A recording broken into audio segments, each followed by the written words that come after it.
Assalamualaikum. This is your physics video lecture, clip number 2 of chapter number 4, force and motion and force. ठीक है. बिस्मिल्लाहिर्रहमानिर्रहीम. Welcome to Al Islamic school online teaching system. जो chapter number 4 motion and force का हम लोग force और laws of motion जो है वो डिस्कस कर चुके हैं प्रीवियस क्लिप में. आज हम जो है वो रिमेनिंग टॉपिक्स जो है वो डिस्कस करेंगे. ठीक है. तो आइए सबसे पहले डिस्कस करते हैं मास एंड वेट. ठीक है. इन दोनों के दरमियान जो है वो डिफरेंस जो है वो बड़ा इंपॉर्टेंट है, जो कि पेपर में आता है. तो हम डिफरेंस के तौर पर ही इसको समझने की कोशिश करते हैं. ठीक है. तो आइए देखते हैं मास एंड वेट क्या होता है. मास क्या है? Basically it is the measure of the number of atoms of amount of matter in an object. Mass क्या होता है? किसी भी मैटर के अंदर जो उसका टोटल वेट होता है, जो उसके टोटल जो है वो अमाउंट होता है उसके अंदर एटम्स का या मैटर का, वो हमारे पास क्या कहलाता है? मास कहलाता है. बेसिकली किसी भी ऑब्जेक्ट के अंदर टोटल क्वांटिटी होती है वो उसका हमारे पास मास कहलाता है. जिस तरीके से हम अपनी बॉडी का जो है वो वज़न करते हैं, तो हम बैलेंस पे खड़े होते हैं, तो फिर हमारे पास वज़न आता है जितना भी 20, 30, 40, 50. तो ये क्या होता है हमारे पास? ये हमारा मास होता है. ठीक है. किसी भी ऑब्जेक्ट का, किसी भी बॉडी का, किसी भी जिस्म का जितना भी वेट होता है, जितना भी उसका वज़न होता है, जितना भी उसका अमाउंट होता है, वो हमारे पास उसका मास कहलाता है. जबकि वेट क्या होता है? वेट क्या है? It is the force exerted by an object. It is the force exerted on of an object of fixed measure due to the gravity. Weight क्या होते हैं? बेसिकली वेट एक किस्म की फोर्स है, एक किस्म की कुव्वत है जो कि ज़मीन जो है वो किसी भी ऑब्जेक्ट को अपनी तरफ खींचने के लिए लगाती है. यानी कि ग्रेविटी की फोर्स जो है वो जो भी ज़मीन अपनी तरफ खींचने के लिए किसी भी ऑब्जेक्ट पे लगाती है, वो हमारे पास उसका वेट कहलाता है. तो डिफरेंस समझिएगा. मास क्या होता है? मास बेसिकली टोटल क्वांटिटी होती है किसी भी ऑब्जेक्ट की, किसी भी बॉडी का, किसी भी जिस्म का जो वज़न होता है वो हमारे पास मास कहलाता है. जबकि वेट क्या होता है? वेट एक फोर्स है जो कि किसी भी ऑब्जेक्ट पे ज़मीन जो है वो लगाती है, जिसको अपनी तरफ नीचे के जानिब खींचने के लिए. ठीक है. इसको हम ड्यू टू ग्रेविटी भी कहते हैं, ग्रेविटी फोर्स. ठीक है. दूसरा देख लेते हैं. It is constant for a body and does not change with a place. क्या कह रहे हैं? मास जो है वो हमेशा कांस्टेंट रहता है और कभी भी चेंज नहीं होता है जगह के हिसाब से. जबकि weight it is not constant for a body but change from place to place. क्या कह रहे हैं? मास जो है वो हमेशा कांस्टेंट रहता है, मुस्तकिल रहता है, कभी भी चेंज नहीं होता एक जगह से दूसरी जगह पे. जबकि वेट जो है वो हमेशा चेंज होता रहता है प्लेस टू प्लेस, क्योंकि वेट एक किस्म की फोर्स है, मैंने आपको बताया, जो कि ज़मीन लगाती है. तो जिस जगह पे भी आप जाएंगे तो हर बॉडी का या ऑब्जेक्ट का वेट जो है वो चेंज होगा. जबकि मास जो है वो हमेशा सेम रहेगा. आप अपना मास इस जगह पे खड़े होकर ले लें, यहाँ पे 10 किलोमीटर दूर जाके कहीं पे भी ले लें, तो अगर आपका वेट 50 kg है, यहाँ पर आ रहा है तो 50 kg कहीं और पर भी आएगा. ठीक है. तो ये मास जो है हमेशा सेम रहता है, प्लेस टू प्लेस चेंज नहीं होता. थर्ड पॉइंट है measured using a beam balance. Mass जो है वो बैलेंस यानी कि मेजर किया जाता है बैलेंस के ज़रिए. सिंपल आप लोगों ने देखा होगा जो हम बैलेंस जो है वो यूज़ कर रहे होते हैं चीनी वगैरह को तोलने के लिए या फिर अपना वज़न नापने के लिए. जबकि weight measured using spring balance. जबकि वेट जो है वो स्प्रिंग बैलेंस जो है वो उससे मेजर किया जाता है. यूनिट देख लेते हैं. लास्ट पॉइंट मास इट्स ऐसा यूनिट इन केजी. मास की यूनिट जो है वो केजी होती है, यानी कि किलोग्राम होती है. जिस तरीके से हम चीनी लेते हैं 1 किलो, आटा लेते हैं 1 किलो, तो ये क्या है? बेसिकली मास है. और ये केजी क्या है? इसकी किलो. ये इसकी यूनिट. किलोग्राम क्या है? इसकी यूनिट है. जबकि वेट क्या है? वेट की यूनिट क्या होती है? ऐसा यूनिट वेट की है न्यूटन, जिसको हम कैपिटल एन से जो है वो रिप्रेजेंट करते हैं. ठीक है.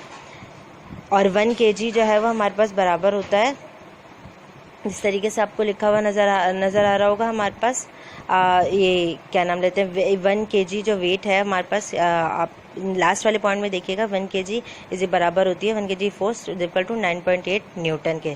ठीक है. तो न्यूटन क्या है? न्यूटन बेसिकली कैपिटल एन जो है वो वेट की यूनिट है. न्यूटन को हम कैपिटल एन से रिप्रेजेंट करते हैं. अब दूसरा टॉपिक देख लेते हैं हम. हमारे पास दूसरा टॉपिक क्या है? हमारे पास मोमेंटम. ठीक है. डेफिनेशन ऑफ मोमेंटम देख लेते हैं क्या होता है. Momentum is the product of mass and velocity. Momentum क्या होता है? बेसिकली प्रोडक्ट होती है मास एंड वेलोसिटी की. यानी कि अगर किसी भी ऑब्जेक्ट के मास और वेलोसिटी को हम मल्टीप्लाई कर दें तो एज अ रिजल्ट जो है वो हमें मोमेंटम मिल जाएगा. मोमेंटम क्या होता है? मोमेंटम बेसिकली क्वांटिटी होती है, मिकदार होती है किसी भी ऑब्जेक्ट की मोशन की. यानी कि किसी भी ऑब्जेक्ट ने कितना मूव किया, कितनी उसने हरकत करी, उसकी क्वांटिटी जो है हमारे पास मोमेंटम कहलाती है। ठीक है, इसीलिए हमारे पास देखें डेफिनेशन क्या लिखी हुई है, momentum is the product of mass and velocity. Product का मतलब क्या होता है, हासिल, यानी कि अगर हम मास एंड वेलोसिटी को मल्टीप्लाई करें किसी भी ऑब्जेक्ट के तो हमारे पास एज अ रिजल्ट जो है हमें मोमेंटम मिलता है। ठीक है, मोमेंटम को हम पी से रिप्रेजेंट करते हैं, जिस तरीके से आपको लिखा हुआ नजर आ रहा होगा पी, और इसका फार्मूला क्या होता है, P is equal to M V. ठीक है, एम हमारे पास रिप्रेजेंट कर रहे हैं मास, और वी हमारे पास रिप्रेजेंट कर रहे हैं वेलोसिटी। ठीक है, स्पीड, यानी कि चेंज इन स्पीड। तो मास मोमेंटम हमारे पास बेसिकली क्या होता है, एम इंटू वी। यानी कि अगर हम देखना चाहें तो मोमेंटम, किसी भी ऑब्जेक्ट का मोमेंटम जो है हमारे पास दो चीज़ों पे डिपेंड करता है, दो फैक्टर्स हैं जो कि मोमेंटम के लिए इंपॉर्टेंट होता है। नंबर वन मास, यानी कि उस बॉडी का मास, और दूसरी उस बॉडी की वेलोसिटी, वी यानी कि वेलोसिटी, यानी कि मिसाल के तौर पर एक कार है तो उसका कितना मास है और कितनी उसकी स्पीड है, यानी कि कितनी उसकी रफ्तार है चलने की। तो अगर इन दोनों को हम आपस में मल्टीप्लाई कर दें तो हमारे पास मोमेंटम आ जाएगा। ठीक है, तो ये था मोमेंटम की डेफिनेशन, उसका फार्मूला। अगर हम यूनिट देखें तो मोमेंटम की यूनिट हमारे पास होती है केजी मीटर पर सेकंड। देखें आपको लिखा हुआ नजर होगा मोमेंटम, ब्रैकेट में लिखा हुआ है केजी किलोग्राम मीटर पर सेकंड। तो ये हमारे पास मोमेंटम की यूनिट है जो कि आपके एमसीक्यूज के लिए बहुत इंपॉर्टेंट है। एम जो है वो बेसिकली क्योंकि मैंने आपको बताया मोमेंटम क्या है, एम इंटू वी। तो एम क्या है, वो मास की यूनिट हमारे पास किलोग्राम है, इसलिए किलोग्राम आ गया, और वेलोसिटी की यूनिट हमारे पास मीटर पर सेकेंड होती है, तो हमारे पास इसलिए किलोग्राम मीटर पर सेकेंड जो है वो मोमेंटम की यूनिट हो गई। आप देख लें इंडिविजुअली भी लिखा हुआ नजर आ रहा होगा आपको पिक्चर में, और एक साथ जो है वो इसकी यूनिट लिखी हुई नजर आ रही होगी। अब हम अपना नेक्स्ट टॉपिक डिस्कस कर लेते हैं। हमारा नेक्स्ट टॉपिक क्या है, law of conservation of momentum, यानी कि जो हमने मोमेंटम की डेफिनेशन पढ़ी है इसी से मुतालिक हमारे पास इसका एक लॉ है। तो आइए अब डिस्कस करते हैं law of conservation of momentum. ठीक है, क्या कहता है, in an isolated system and close system the total momentum of system remains constant in time. क्या कह रहे हैं, किसी भी क्लोज सिस्टम या किसी भी आइसोलेटेड सिस्टम में टोटल मोमेंटम जो होता है ऑब्जेक्ट्स का वो हमेशा कांस्टेंट रहता है, हमेशा एक जैसा रहता है, कभी भी तब्दील नहीं होता। ये जो है हमारे पास law of conservation of momentum है। अब हम देख लेते हैं कि इसके अंदर जो आइसोलेटेड सिस्टम और क्लोज सिस्टम की टर्मिनोलॉजी यूज़ की गई है। तो ये क्या होता है, आइसोलेटेड सिस्टम क्या होता है, ऐसा सिस्टम जिसके अंदर कोई भी बाहर की फोर्स जो है वो अंदर ना आ सके, या कोई भी बाहर की फोर्स जो है वो अंदर आके उस सिस्टम को डिस्टर्ब ना कर सके। जबकि क्लोज सिस्टम क्या होता है, क्लोज सिस्टम एक ऐसा सिस्टम होता है जिसके अंदर कोई भी बाहर से मास जो है वो अंदर ना सके, ना अंदर का मास बाहर जा सके। ठीक है, तो क्लोज सिस्टम और आइसोलेटेड सिस्टम ऐसे सिस्टम होते हैं जिसके अंदर कोई भी फोर्स, किसी भी किस्म की फोर्स या किसी भी किस्म का मास उस सिस्टम से ना बाहर जा सकता होगा और ना बाहर से अंदर आ सकता होगा। मिसाल के तौर पर एक कमरा है, अगर उस कमरे को मैंने बंद कर दिया, चारों तरफ से शीशे लगा के बंद कर दिया, तो उस कमरे के अंदर ना कोई फोर्स, ना कोई हवा, कुछ भी अंदर नहीं जा रहा, तो ऐसे सिस्टम को हम क्या कहेंगे, आइसोलेटेड सिस्टम या फिर क्लोज सिस्टम कहेंगे। ठीक है, उसके बाद पॉइंट क्या है, the linear momentum of each colliding body में चेंज। ठीक है, the linear momentum of colliding body में चेंज। ठीक है, अब ये वाले जो दोनों पॉइंट है, हमें ये एग्जांपल के एक्सप्लेनेशन दी गई है, तो पहले मैं आपको मिसाल समझाती हूँ, उसके बाद आपको समझ में आ जाएगा। देखिए यहाँ पे दो बॉडी नज़र आ रही हैं, ग्रीन कलर की और रेड कलर की, दो बॉल नज़र आ रही हैं।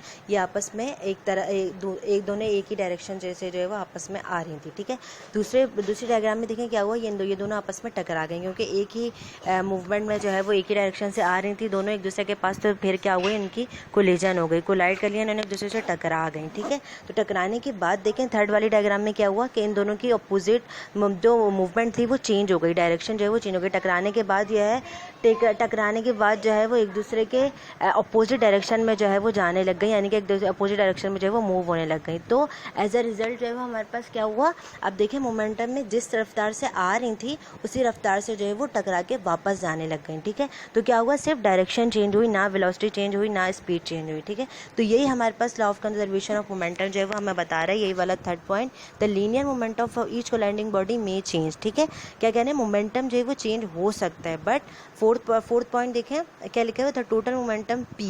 मोमेंटम को मैंने पहले बताया था आपको, पी से रिप्रेजेंट करते हैं। The total momentum P of the system can not change, लेकिन टोटल मोमेंटम इसका चेंज नहीं हो सकता।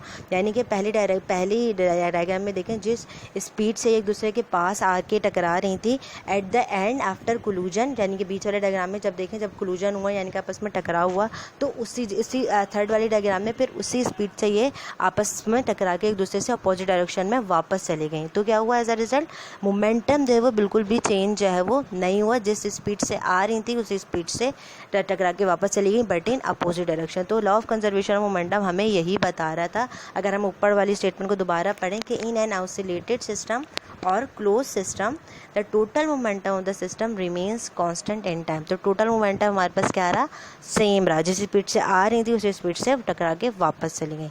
तो ये था अब आपके इस क्लिप के टॉपिक। अब मज़ीद जो टॉपिक रह गए वो हम नेक्स्ट क्लिप में डिस्कस करेंगे। Thank you so much.